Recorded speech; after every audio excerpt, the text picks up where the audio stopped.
আমি আমার যতগুলো বক্তব্য আছে আপনারা যদি 5 আগস্টের পর থেকে দেখেন, আমি সব জায়গায় বলেছি জুলাই বিপ্লবের যদি কোনো মাস্টারমাইন্ড থাকে, জুলাই বিপ্লবের যদি কোনো নায়ক থাকে, তারা হচ্ছে আমাদের শহীদরা এবং আমাদের গাজীরা। তারা আমাদেরকে রাস্তা দেখিয়েছে, তাদের স্যাক্রিফাইসের মাধ্যমে আজকে আমরা ফেসিবাদ মুক্ত বাংলাদেশ পেয়েছি। এবং এই জুলাই বিপ্লবটা ছিল এদেশের আপামর ছাত্র জনতার স্বতঃস্ফূর্ত ক্ষোভের বিস্ফোরণ।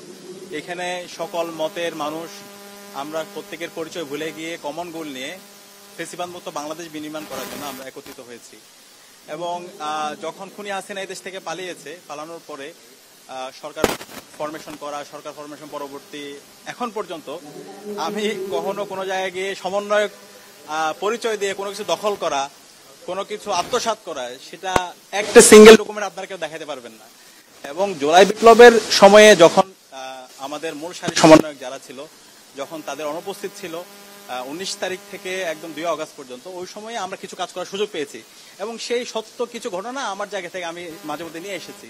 তো আপনারা জানেন, যখন ইন্টারনেট ব্ল্যাক আউট হয়, কারফিউ জারি হয়, ওই দিন সবকিছু ডিসকানেক্টেড। তখন 9 দফা ফরমেশন করা, এরপর হচ্ছে আমাদের সেকেন্ড লেয়ারের সমন্বয়ক যারা আছে তাদের সাথে যোগাযোগ করা, তাদেরকে সেফ রুমে রাখার ব্যবস্থা করা, পাশাপাশি সকল মিডিয়া হাউসে এই 9 দফা পৌঁছে দেওয়া। এবং এই 19 তারিখ পর থেকে একদম 1 আগস্ট পর্যন্ত প্রতিদিনের কর্মসূচি প্রণয়ন করা এবং সকল অংশীজনদের সাথে আলাপ করা, এই সমস্ত অসংখ্য অংশীজনদের সাথে আমরা আলাপ করছি। দেশীয় বিদেশি অংশীজন, বিভিন্ন ছাত্র সংগঠন, মানবাধিকার কর্মী, সবার সাথে আমরা যোগাযোগ করছি এবং সবাই আমাদেরকে সহযোগিতা করেছে। তো এখন এই ঘটনাগুলো যদি জাতির সামনে না আনি, তাহলে এর মাধ্যমে একটা হিস্ট্রিক্যাল করাপশন হবে। এবং এর বাইরে হাজারো ঘটনা আছে, এর মধ্যে আমরা কয়েকটা ঘটনা আমরা জানি। তো ইতিহাসের দায় থেকে আমরা আশা করছি সকল ঘটনাগুলো জাতি জানবে ইনশাল্লাহ। এবং 5 আগস্টের পরে দেখতে পাইছি যে সময় এই ক্রুশিয়াল টাইম 19 তারিখ থেকে 2 আগস্ট পর্যন্ত যারা অনেকে গুমের নাটক করেছিল, অনেকে আত্মগোপনে ছিল, অথবা অনেকে ওই সময় আন্দোলন ম্যানেজ করে ক্যাম্পাসগুলো আন্দোলনের কথা বলেছিল, ওই পক্ষ এখন 5 আগস্টের পর দেখা যাচ্ছে তারা মহাবিপ্লবী হয়ে গেছে।